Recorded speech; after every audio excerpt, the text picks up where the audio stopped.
मैं आज जो बात करूंगा वो विश्वास के विषय में है। इसलिए मैंने सवाल किया कि कितने लोग यहाँ पर कम अवधि वाले, समय वाले प्रभु के लोग हैं। हम सभी के पास फ़ोन है ना? हम सभी के पास फ़ोन है, सिम भी है, बैटरी भी है, रिचार्ज भी है, सब कुछ ओके है, ठीक है। अब उसको चलने के लिए एक नेटवर्क की ज़रूरत होती है। नेटवर्क रेंज में ना हो तो फ़ोन नहीं चलेगा। अब नेटवर्क रेंज में फ़ोन को आने के लिए ऐसा कौन सा चीज़ है जो हमारे फ़ोन को नेटवर्क में लाता है या हमारे फ़ोन में नेटवर्क प्रोवाइड होती है? उसका कारण क्या है? कोई मुझे बताएगा। आपके फ़ोन में सब कुछ है, फ़ोन चलता है बहुत अच्छा, रिचार्ज भी है, सारी सॉल्व। मैं सवाल कर रहा हूँ, सिर्फ ये पूछ रहा हूँ कि वो नेटवर्क के बीच की जो एक कनेक्शन है वो क्या है? करेक्ट। क्या आंसर है? सैटेलाइट। अगर ऊपर सैटेलाइट नहीं है तो टावर आपके मेरे फ़ोन में कुछ भी चीज़ होने के बावजूद भी नहीं आएगा। उसी प्रकार से अगर हमारे अंदर विश्वास नहीं है, समझ में आ रहा है, तो हम यीशु के नेटवर्क में कभी नहीं आ पाएंगे। तो सबसे पहली बात है, संसार के विश्वास को छोड़ यीशु के विश्वास में रहना एक विश्वासी को बहुत ज़रूरी है। समझ में आ रहा है मैंने क्या कहा? हमें अपने नेटवर्क को बढ़ाना है, वो है ये हमारा विश्वास। जहाँ विश्वास हमारा डगमगाता है या दो नाव पर हम सवार होते हैं या यीशु के अलावा हम अपने विश्वास में जीते हैं, तो हम कभी भी एक अच्छे मसीह विश्वासी नहीं कहलाएंगे। तो इसलिए हम आज के वचन में जाएंगे। आज का वचन का जो विषय है वो इस प्रकार से है, विश्वास हमें निर्दोष करता है। क्या करता है? आप लोग बोलिए, क्या करता है? विश्वास हमें निर्दोष करता है। आज का वचन का जो पहला टेक्स्ट है वो है नीति वचन 20 उसका 9 पद।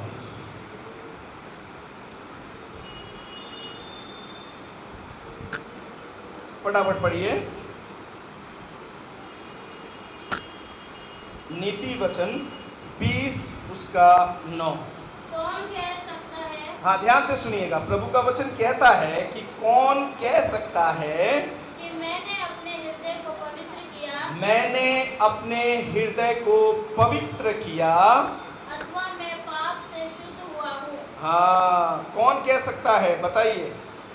यहाँ पर सवाल है कि कौन कह सकता है मैंने अपने हृदय को पवित्र किया, और कौन कह, मतलब यहाँ पर और कहता है कि अथवा मैं अपने पाप से शुद्ध हुआ हूँ। कौन कह सकता है कि मैं पवित्र हुआ हूँ और मैं शुद्ध हुआ हूँ? कौन कह सकता है? कौन कह सकता है? जो विश्वास में होता है, क्योंकि विश्वास ही हमें क्या करता है? पवित्र करता है और शुद्ध करता है। हम किसके कनेक्शन में रहकर शुद्ध और पवित्र हो सकते हैं? यीशु मसीह, है ना? यीशु मसीह के कनेक्शन में रहकर ही हम शुद्ध और पवित्र हो सकते हैं। तो शुद्ध और पवित्र होने का मतलब क्या है? निर्दोष होना। हालेलुया। तो आइए कि विश्वास हमें किस प्रकार से निर्दोष करता है उसके विषय में हम कुछ वचनों को देखेंगे। पहली जो स्टोरी है, ध्यान से सुनना सारे बच्चों, यहाँ पर ज़्यादातर बच्चे भी हैं और बच्चों को समझना जरूरी है प्रभु का वचन। लूका रचित सुसमाचार 23 अध्याय में एक छोटी सी घटना है ना? दो डाकुओं के बीच की वार्तालाप है। तो ध्यान से समझने की कोशिश करना कि दो डाकुओं का बातचीत किस प्रकार से यीशु मसीह के लिए होता है, ठीक है? और कैसे उन डाकुओं में से एक डाकू के अंदर विश्वास को हम देख पाते हैं, और वही विश्वास एक डाकू के जीवन में स्वर्ग के राज्य के लिए एक द्वार को खोलता है, कारण वो विश्वास उसे निर्दोष करता है। समझ में आया? जब कोई अपराधी पकड़ा जाता है, कोर्ट उसे जब क्लीन चिट देता है तो उसे क्या बोलते हैं? क्या बोलते हैं? निर्दोष, है ना? ये व्यक्ति निर्दोष है, क्लीन चिट है, कोई भी आपराधिक चीज इसके ऊपर नहीं है। जब हम विश्वास में रहते हैं, यीशु मसीह के कनेक्शन में रहते हैं, आप और मैं उस विश्वास के द्वारा निर्दोष पाए जाते हैं। यानी कि आपका और मेरा क्या होता है कि हम निर्दोष है, हम में कोई दोष नहीं है। चलिए 39 से परमेश्वर के वचन को पढ़ना शुरू कीजिए। दो कुकर्मी वहां लटकाए गए थे। हाँ, यहाँ पर एक जो है निंदा किसकी कर रहा है? यीशु मसीह की निंदा कर रहा है। आगे, क्या तू मसीह नहीं? हाँ, यहाँ पर एक व्यक्ति जो एक कुकर्मी यानी कि डाकू कह लीजिए, यहाँ पर 3 लोग लटकाए गए हैं, बीच में प्रभु यीशु मसीह है, 2 डाकू दाएं बाएं हैं। पहला डाकू क्या कहता है यीशु मसीह से? क्या सवाल उसने रखा है? किस बात को वो बता रहा है? यहाँ पर बता रहा है, निंदा करके कहा, क्या तू मसीह नहीं है? आगे, तो फिर अपने आप को और हमें बचा। समझ में आ रहा है?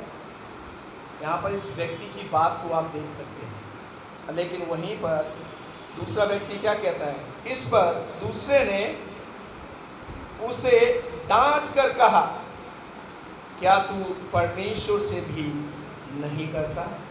देखिए, पहले ने ऐसी कोई बात करी, इतनी अच्छी बात करी नहीं करी, लेकिन यहाँ पर दूसरा डाकू जो है, पहले वाले डाकू को डांट कर क्या कह रहा है कि तू परमेश्वर का भय और डर नहीं मानता। वो जानता था, उसने सुनी थी यीशु मसीह अंधों को आंखें देता है, गूंगों को बोली देता है, बैरों को सुनाता है, चिन्ह और चमत्कार वाली बातें उसने सुन रखी थी। इसका मतलब ये यीशु मसीह से पहले से मिलना चाह रहा था, लेकिन समय अनुकूल नहीं था। ये चाहता था अपने उस बुरे जीवन से बाहर निकलना, ये चाहता था उस जो चोरी चकारी के जीवन से बाहर निकलना। इसको पता था कि जो मैं कार्य कर रहा हूँ, जिस रास्ते पर मैं हूँ, वो मुझे यहाँ ले आएगा, मेरे जीवन में मृत्यु को लेकर आएगा और मैं नाश हो जाऊंगा, मैं खत्म हो जाऊंगा। उसको ये बात पता थी। लेकिन यहाँ पर जब उसका दोस्त यीशु मसीह की निंदा कर रहा होता है तो इसे बड़ा बुरा लगता है। अगर कोई अच्छा आदमी हो ना, वो गलत का साथ कभी नहीं लेता है। समझ में आ रहा है? वो अंदर से वो बदलना चाह रहा था, और यहाँ पर उसने क्या कहा? दूसरे ने उसको डांट कर कहा, क्या तू परमेश्वर का भय और डर नहीं मानता? तू भी तो वही दंड पा रहा है। ओके, 41 वचन पढ़िए। और हम तो पढ़िए, न्याय अनुसार दंड पा रहे हैं, क्योंकि हम अपने कामों का ठीक फल पा रहे। व्यवस्था और कानून किसके विरुद्ध है? व्यवस्था और कानून बाइबल में किसके विरुद्ध कहता है?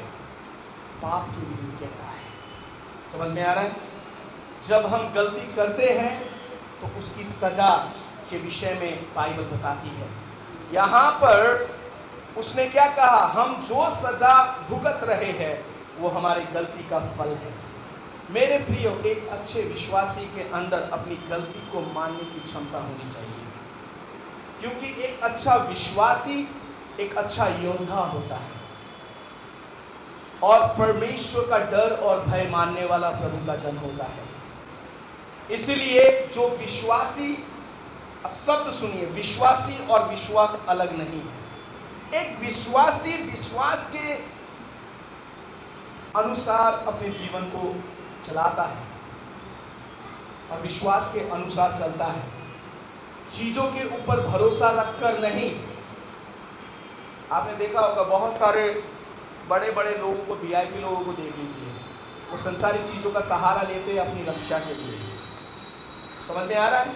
लेकिन आप और मैं खुदा का सहारा लेते हैं, आप और मैं परमेश्वर का सहारा लेते हैं। क्यों? क्योंकि हम उस पर भरोसा करते हैं, क्योंकि हम उस पर विश्वास करते हैं। और यहाँ पर वो व्यक्ति क्या कह रहा है, डाकू क्या कह रहा है, हम तो न्याय अनुसार दंड पा रहे हैं, क्योंकि न्याय कहती है कि हमने पाप किया है और उस पाप का फल है कि हम यहाँ पर लटके हुए हैं। अगर हम गलत रास्ते से मुड़े होते, या पहले जब यीशु सुसमाचार सुना रहा था, लोगों के बीच में वचनों को बांट रहा था, पहाड़ी उपदेश दे रहा था, अगर हमने जाकर मन फिराकर सुन लिया होता तो आज यहाँ नहीं होते। लेकिन हमने उस पर विश्वास नहीं किया, उसके पास कभी जाने की मनसा या अपेक्षा या सोच या विचार हमारे अंदर नहीं आए। लेकिन आज यीशु मिला तो मिला कहाँ? क्रूस। लेकिन हम अपने न्याय के अनुसार दंड को भुगत रहे हैं, उसके फल को पा रहे हैं। इतनी बड़ी बात कौन कह सकता है? जो अपने जीवन में बदलाव को चाहता है, जो अपने जीवन को नया देखना चाहता है। मैंने ऐसे ऐसे लोगों को देखा है हमारे कलीसिया में या अन्य, मैंने ऐसी ऐसी गवाही सुनी है जो अपने जीवन को बिल्कुल मृत्यु के कगार के अनुसार जीवन जीना, लड़ाई झगड़ा, गाली गलौज, दुष्टता की बातें बहुत सारी। जब वो यीशु के संपर्क में आए ना, यीशु के संपर्क में आने के बाद सब कुछ बदल गया। क्या बदल गया वो मैं बताऊंगा, लेकिन यहाँ पर आगे परमेश्वर का वचन क्या कहता है, पढ़िए। फल पा रहे हैं, पर इसने कोई भी अनुचित काम नहीं किया। वो जानता था, वो डाकू जानता था कि ये जो लड़का है ये साधारण नहीं है, ये परमेश्वर का पुत्र है जिसके पास सारा अधिकार है। और यहाँ पर 42 में कहता है, तब उसने कहा, हे यीशु, जब तू अपने राज्य में आए तो मेरी सुधि लेना। और यहाँ पर तुरंत पता है यीशु ने 43 में क्या कहा है, पढ़िए क्या कहता है, क्या कहता है?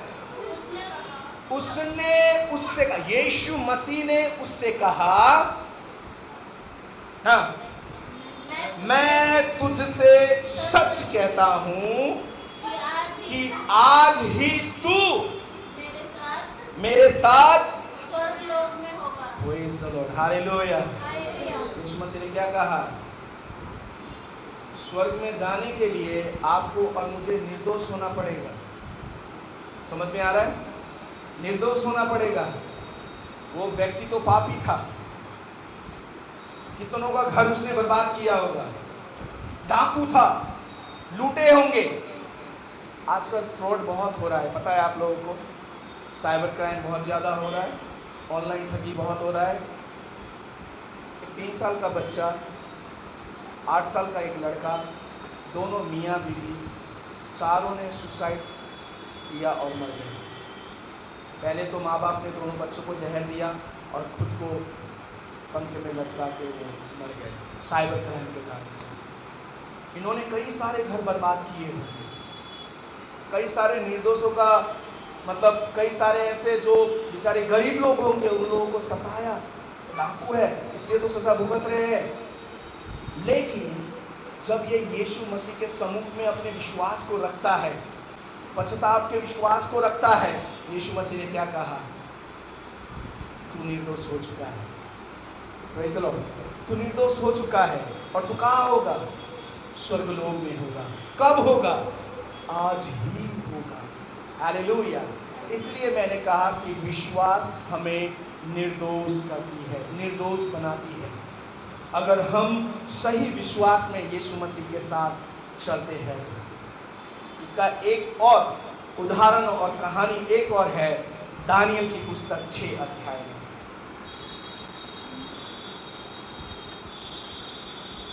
दानियल 6 उसका 20, 21, 22, 23 का एक पाठ पढ़ना है। पढ़िए। जब राजा गड्ढे के निकट आया गड्ढे के निकट आया, तब शोक भरी वाणी से चिल्लाने लगा और दानियल से कहा, ध्यान से सुनिएगा, हे दानियल, दानियल से राजा ने कहा, हे दानियल, हे जीवते परमेश्वर के हे दास, जीविते, थैंक यू, यहाँ पर वचन क्या कह रहा है, हे जीविते परमेश्वर का दास। कौन कह रहा है? राजा विश्वासी था, परमेश्वर को जानने वाला था? नहीं था। लेकिन राजा क्यों कह रहा है, हे परमेश्वर के जीविते दास? आपके जीवन को, मेरे जीवन को कैसे लोग जान पाएंगे कि हम परमेश्वर के संतान हैं? कैसे जान पाएंगे कि हमारे जीवन में बदलाव है? जब कोई हमारे विषय में पीठ पीछे बात करता है तो वो हमारे कैरेक्टर को लेकर बातचीत करता है।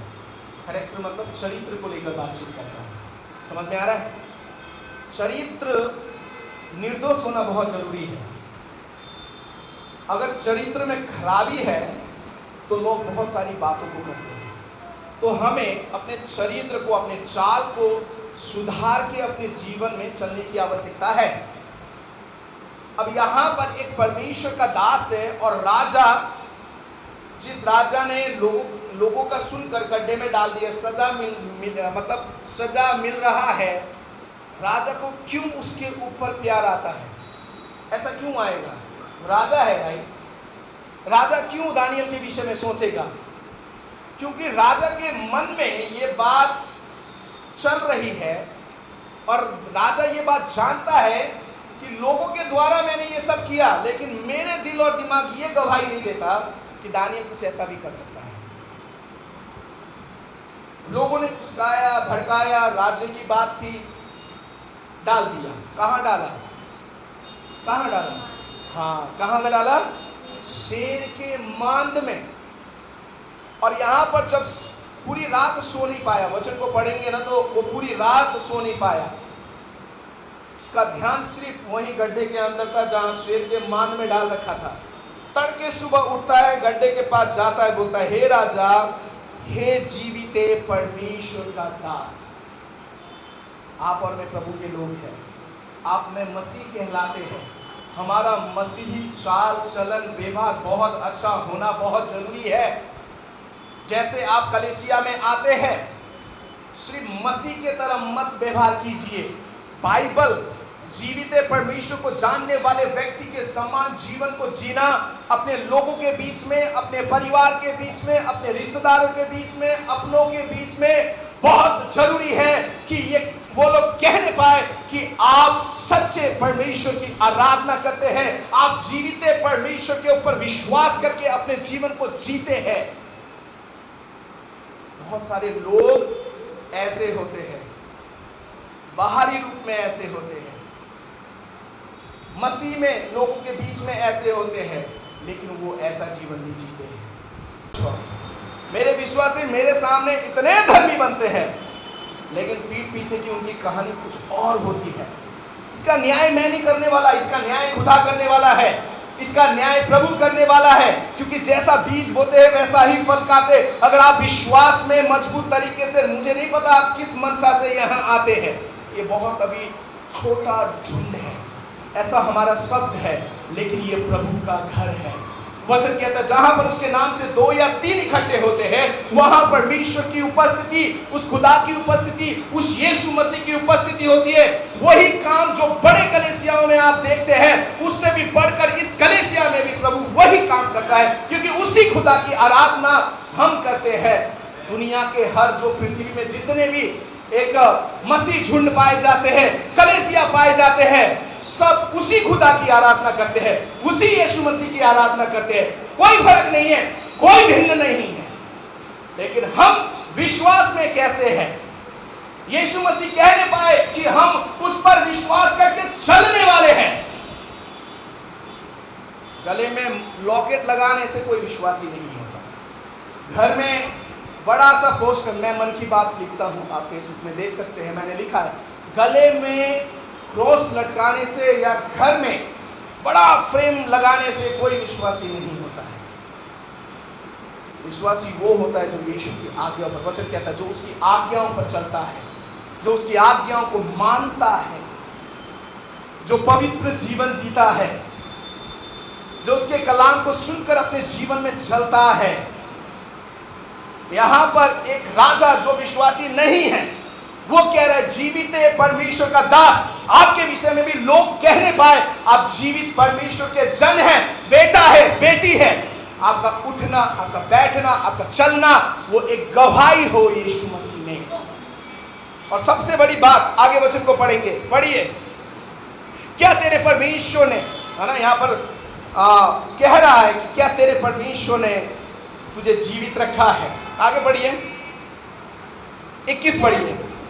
तब दानियल ने राजा से कहा, हे राजा, तू युग युग जीवित रहे। वो एक मिनट,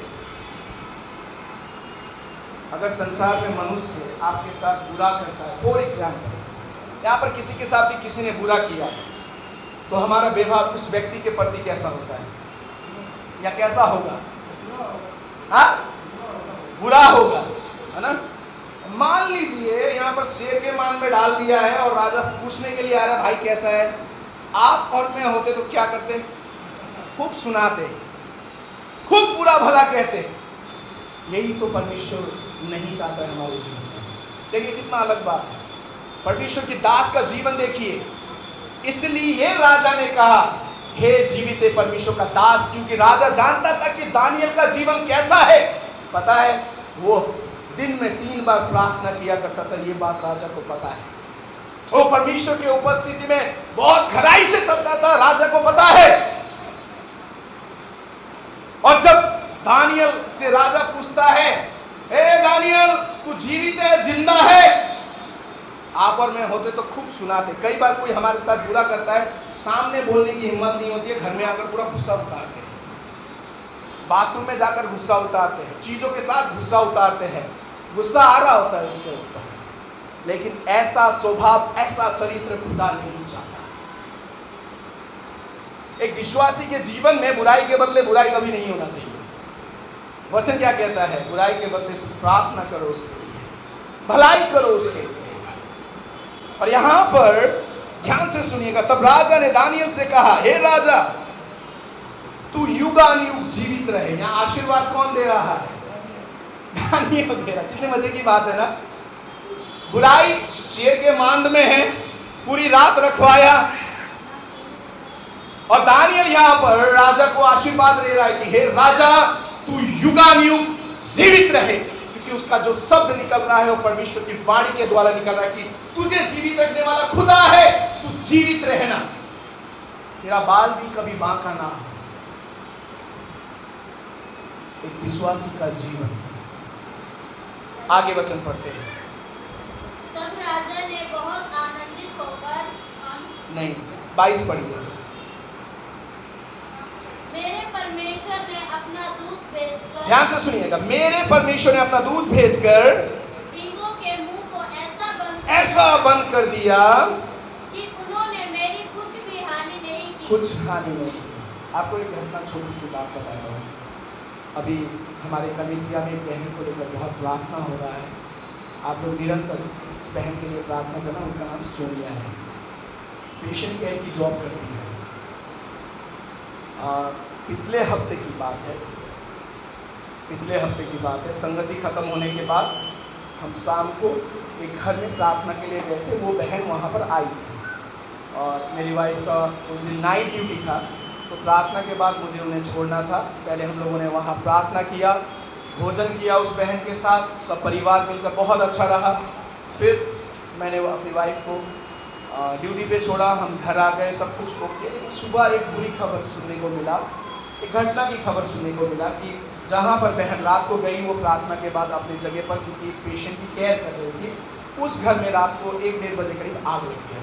एक कमरे में आग लगा, बाथरूम के लिए पानी के लिए। जब वो उठी तो उनको धुआं दिखाई दिया, तो सबसे पहले उनके ध्यान में वो चिल्लाई। बाकी लोगों को, घर के सदस्य को बुलाया, लेकिन उनको लगा कि उनके लिए ऑपरेशन बहुत ज़रूरी है। वो बुजुर्ग है, बहुत बूढ़ी है, वो लाइक 95 समथिंग, 75 समथिंग है, 75-80 समथिंग है।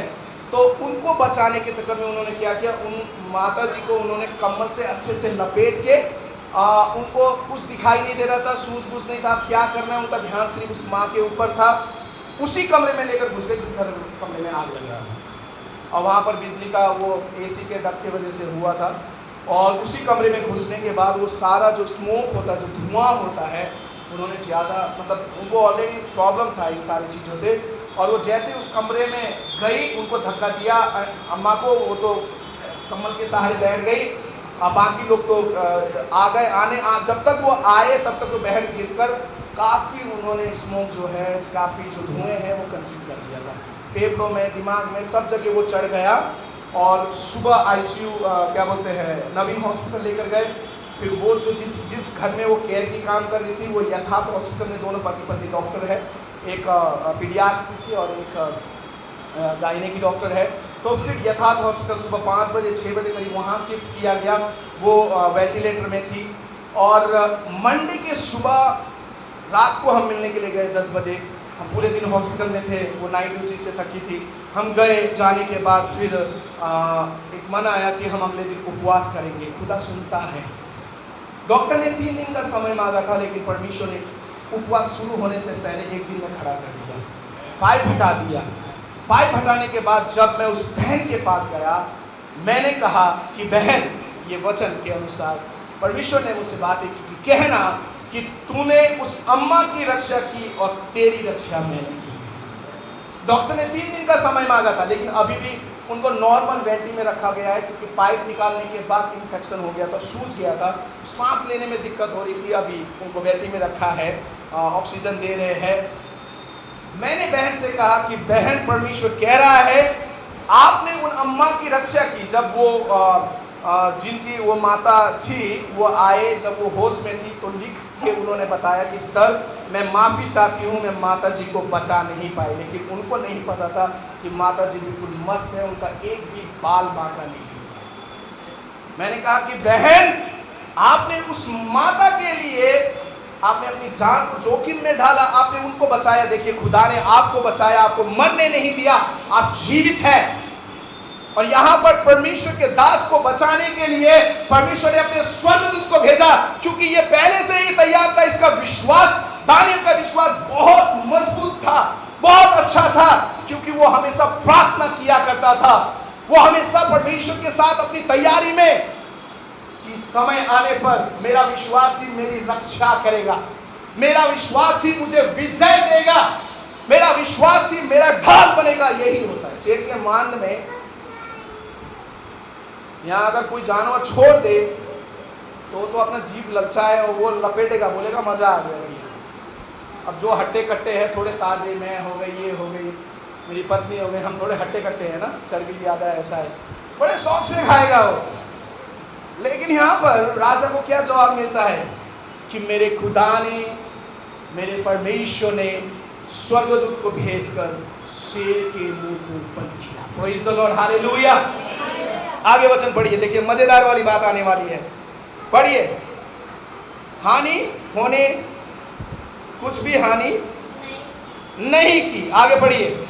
इसका कारण यह है, इसका कारण यह है कि मैं उसके सामने निर्दोष पाया मैं खुदा के सामने, परमेश्वर के सम्मुख में क्या पाया गया?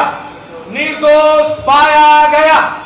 कलीसिया जाने से कोई निर्दोष नहीं होता, बाइबल पकड़ने से कोई निर्दोष नहीं होता है, हालेलुया आमीन करने से कोई निर्दोष नहीं होता। मत्ती रचित सुसमाचार कहता है, हे प्रभु कहने वाले की गारंटी नहीं है कि स्वर्ग के राज्य में प्रवेश होंगे वही जो उसके आज्ञा के अनुसार या विश्वास के अनुसार जीवित है, जीता है। जीना बहुत जरूरी है, जीना बहुत जरूरी है। मैंने ऐसे मेरी पत्नी नर्स है, मैंने ऐसे लोगों को देखा है हॉस्पिटल में काम करने वालों को, जिनको ना 4-5 साल हो गए लेकिन कैनवला लगाना नहीं आता, लेकिन नर्स कहलाते हैं। बीपी चेक करना नहीं आता, लेकिन नर्स कहलाते हैं। जीना जरूरी है जिसमें आप हैं। और दानियल जीता था, परमेश्वर में था, जीता था। अगर आप बच्चों परमेश्वर में जियोगे, परमेश्वर आप लोगों को ज्ञान बुद्धि देगा, समझ देगा, क्योंकि सारी ज्ञान और बुद्धि उसी की ओर से मिलती है। आप पढ़ाई में कमजोर है, विश्वास में जिए, खुदा से मांगे ज्ञान और बुद्धि, वो देने वाला है, क्योंकि आपका विश्वास ही आपको आशीषित करता है। और यहाँ पर दानियल ने क्या कहा, मैं परमेश्वर के सम्मुख में क्या पाया गया, निर्दोष पाया गया, और हे राजा तेरे सम्मुख मैंने कोई भी भूल नहीं की। अपनी बात को भी बता रहे कि मैंने राजा, तूने इतना सब कुछ मेरे साथ किया, लेकिन मैंने तेरे साथ कोई छल कपट, तेरे विरुद्ध में कोई पाप, कुछ भी चीज नहीं किया।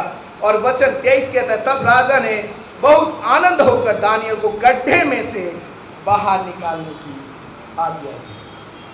हालेलुया। देखिए वहां पर क्रूस में लटके हुए व्यक्ति खड़े खड़े निर्दोष हो जाता है। समझ में आ रहा है? उस स्वर्ग के राज्य के लिए देखिए वो वहां पर पश्चाताप करता है, अपने विश्वास को रखता है। यहाँ पर दानियल शेर के मान के अंदर कह रहा है कि मैं परमेश्वर के सम्मुख में निर्दोष पाया गया। आप और मैं खुदा के बंदे हैं, आप और मैं परमेश्वर के बंदे हैं, आप और मैं विश्वास के साथ चलने वाले व्यक्ति हैं। जब आप इब्रानियों 11:1 पढ़ते हैं, विश्वास जो है वो हमारी एक बहुत मुख्य बात है। विश्वास हमारा एक आधार है और विश्वास ही हमें निर्दोष बनाता है। विश्वास ही हमें बाइज्जत बरी करता है मेरे प्रिय। हालेलुया। विश्वास ही हमें बाइज्जत बरी करता है। इसलिए आप प्रभु के जन हैं, कलीसिया से जुड़े हुए हैं, पासवान से जुड़े हुए हैं, संगति, आराधना, प्रार्थना और विश्वास में चलना कभी ना छोड़ें, क्योंकि विश्वास ही आपको निर्दोष बनाएगा, बाइज्जत बरी करेगा। और उस विश्वास के द्वारा आप कह पाएंगे कि मैं पवित्र हूं और मैं शुद्ध हुआ हूं। हालेलुया। नीति वचन 20 में हमने पढ़ा, कौन कह सकता है कि मैं पवित्र हूं और मैं शुद्ध किया गया? वही कह सकता है जो विश्वास के आधार पर अपने जीवन को जीता है।